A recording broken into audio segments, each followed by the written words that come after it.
Hey YouTube, this is Nashtaters. Welcome back to another episode of War of the Visions. So it's Tuesday. Woo, you know me, I really don't like Tuesdays because there's a big gap between what's been going on for the past week, bridging over to what's going to be happening next week. Final Fantasy IV is coming tomorrow, so I hope you guys are prepared for this. And for me, I think I already kind of established what my decision is and what to do with this specific collaboration. But I think I'm going to do a little bit deeper dive into it in this conversation. And then we're going to go over some changes we're going to be seeing in the future. And obviously, I'm going to feature some of the stuff I want to do in the upcoming weeks in terms of content.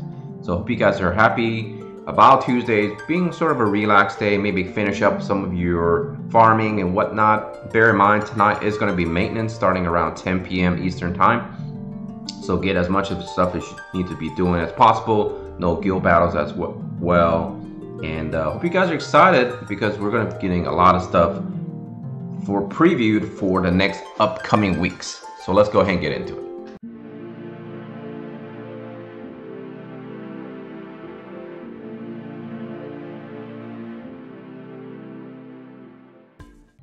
Frontline World of the Visions Final Fantasy Brave Exvius number 6. Now before I go into further discussing the topics at hand for this video, I know there's a lot of stuff going on right now on the JP server.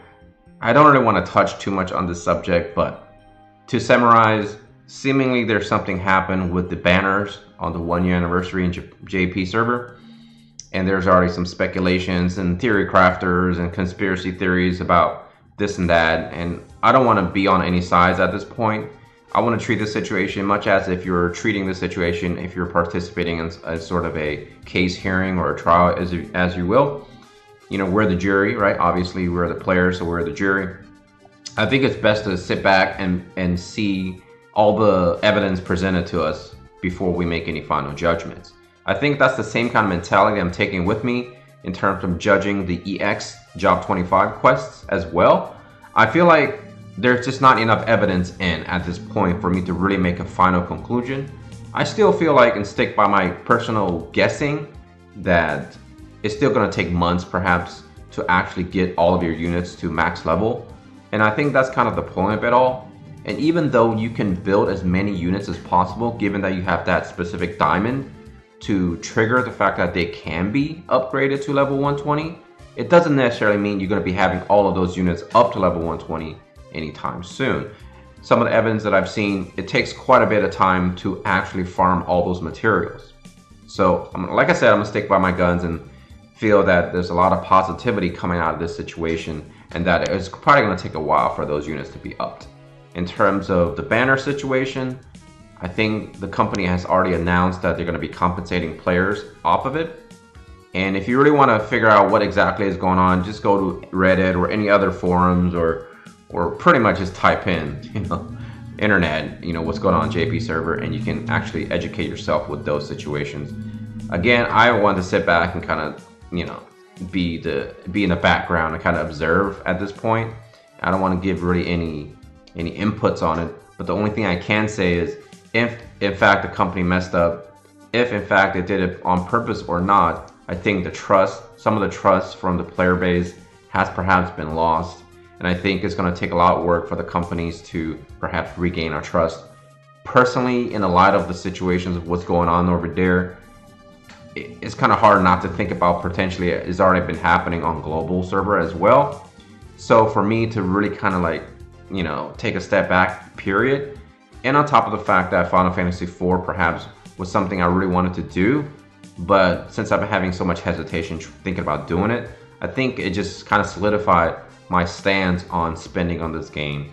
I've decided that I'm going to discontinue all spending on this game, as I mentioned before, and I'm going to stick with it until I see everything kind of gets resolved. I think that's best for me because at the end of the day, I have to look out for myself, and I think I'll leave it up to obviously you as individual players to make that decision for yourself. Okay, let's move on though. Frontline Part 6. Raid adjustments, yeah, we get to queue up more raids, meaning that you can do up to 10 raids you can queue up instead of every time you do some farming, boom, it triggers again and you have to go do it because you don't want to waste, right, your chance of finishing that raid. So they're slowly trying to make this into more like the Trials of Reckoning, in which you can keep saving up encounters and kind of do them all at the same time. You can also set passwords, which allows you to play with your friends, play with your guildies, etc. Now obviously this has been out for a few days and many of you probably already read this, but after reading it, I feel like some of the stuff is really cool, and I'm only going to go over some of the stuff that I feel like it's more important. Batch ability enhancing, I think they should have gave this a long time ago. I don't know if it's really necessary because most of the time I don't work on all the skills at the same time, so it's not really that big of a deal. Most of the time it's so hard for us to farm JP as is, so chances are you probably only be working on one skill at a time anyways. So I don't know if this is a humongous improvement in terms of quality of life changes. Mock battle, I think this is very neat. Thank y'all for the live stream, because I was able to kind of do a lot of testing running the mock battle, and we had a lot of fun doing it, because that's kind of the fun part about playing the strategy game. You just keep testing your strategies over and over until you're satisfied with your final setup, as you will. And I think I'm going to be probably playing with this feature quite a bit more in the future to make myself more energized, as you will, to participate in guild battles. Trials of Reckoning improvements, so you can perform 50 and 100 exchanges at once. Kind of nice, right? It's kind of nice. And it looks like you can check your reward completion progressions every time, and I think that's kind of neat too. Multi-quest toggles on and off. I don't know. Oh, wait. Yes, I actually want to talk about this. Toggle ability animations on and off. This is going to be very important, because the concept of Eldara being the best farmer and all, you know, versus Mediana, that's something I really wanted to test once the animations were be able to turn off. I think I can make more videos going forward testing side by side with Eldara versus Mediana. Now, obviously I already gave that account away with Eldara, so I might have to ask my guildies to see if I can run some tests and kind of compare that next to my Mediana. But luckily my fiance actually finally got Eldara, believe it or not. But it's going to take a long time for her to level that unit up. So again, I might have to borrow some of my guildies Eldara to see if we can do some content creation for that, to kind of test like a dual screen and see how it goes. I think that's going to be important for the community to think about whether or not to abandon Mediana, which many people are thinking about abandoning her as is. This is kind of nice. Experts will be sorted by resonance, and you can see the resonance on each unit that you're doing, and I think that's kind of cool, because this way you can keep track of it. And I think that leads to my next point. This game is very hard to feature units. It is absolutely tedious. Like if you get your new unit, you can do all the leveling, right? You can do all the farming of the equipments and the job stuff and get it to max level and everything. But then you got to work on the resonances with your experts that you want to feature. Then you got to work on all those skills, get all those JPs. It's very hard. It takes a long time for a content creator to actually feature a unit at max capacity. And I think ultimately that's what's holding me back on some situations, because there are a lot of units that I want to feature out there and bring them forward, so it allows the viewership and the community to kind of make a judgment call for themselves whether or not they should be building that unit themselves. So that's something I really want to step up my game in terms of really farming things to make them a little bit, I guess, take more time to make it faster in order to feature more units going into the future. Unfortunately, a lot of that is being backtracked or being halted because of the fact that in a few months we're probably going to getting the new EX quest, right? Meaning that I have to start all over again, which unfortunately will make content creation a little bit harder to do in terms of featuring new units, right? In the future, a lot of content creators such as Cabbage, perhaps Umbra or Theory Crafting or whoever are probably going to be wanting to do level 125 units, or I'm sorry, 120 units. So, you know, that's a long grind, right? That's going to be a very long grind. So maybe 110, 115, 120, those specific milestones will probably be better off in featuring them. But I really want to try as best I can to maybe get all my units minimally that I want to feature to level 89.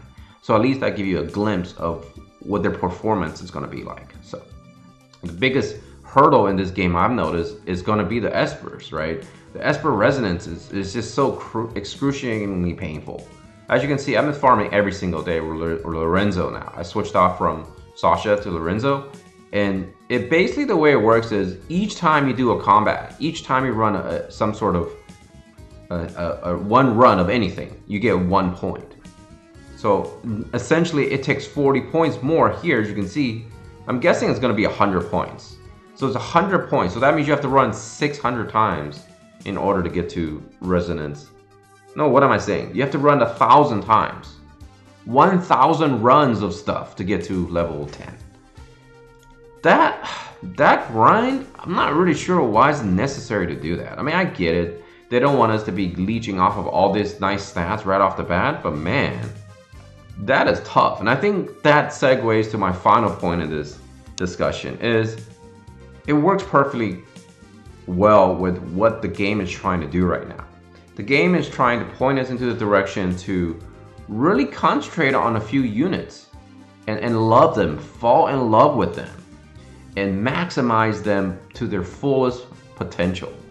So essentially what that means is the way you be working on units, it should be based off of what units you love to play with all the time. The Resonance is a pain. The vision cards are a pain because either you have to spend a lot of cash, which, well, maybe at this point is not even a good idea anymore because of the banner situations. But in order to get all these things maxed, therefore you have one solid unit maximized to the fullest of everything. That might take you, I don't know, 4, 5, 6 months maybe, give or take. Maybe less. I guess depending on how much time you can allocate to this game. So ideally, you probably only have a few units that you should be taking to level 120 and then just kind of take them everywhere. And so maybe it's not a great idea to be tempted by the hundreds of units that's in this game right now, because there's no way we can build them all, right? Unless you're whaling out or crackening out, whatever you want to call it. And even then, is it really worth it? Like, if you're not a content creator, I don't see a reason to do that. Even as a content creator, I'm having some issues in terms of selecting units to feature, because everyone are going to be naturally drawn to certain units, whether it be backgrounds of that character, the way they're designed, the way they look, the way they fight, their animations when they do combat, you know, nostalgia factors, the designs, or whatever, right? You stick with that. Individual players, please stick with that.